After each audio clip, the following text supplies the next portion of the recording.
Muling nagbabalik World App PH. Ang vault ay ang kadalasan, kung bakit hindi ma-cash out ang pera, maaaring insidenteng napindot o na-transfer sa vault. Ngayon ituturo ko, kung paano alisin ang nailagay na pera sa vault. Unang hakbang, buksan ang app, ay click ang wallet.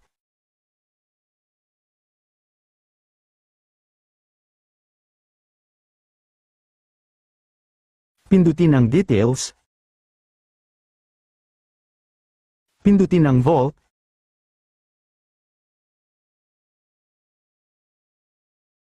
Pindutin ang transfer out.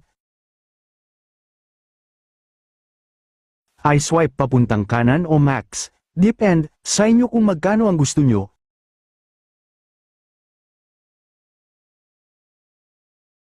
Click Continue. Pindutin ang confirm withdrawal.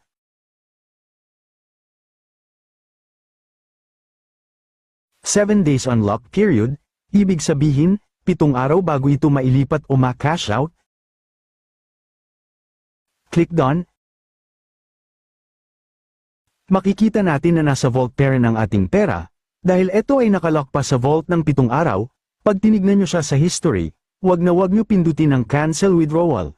Inuulit ko, wag nyo pindutin ang cancel withdrawal. Hayaan nyo na lang siya matapos. Kung anong araw ngayon, ay inyong tandaan at bumilang ng pang-7 araw, sa pag-claim ng pera.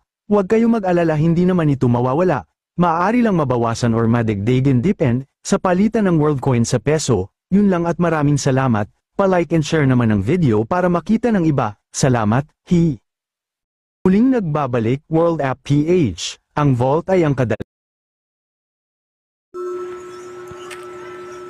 Ayan guys, click send, click WorldCoin, tapos search nyo transfer Gcash.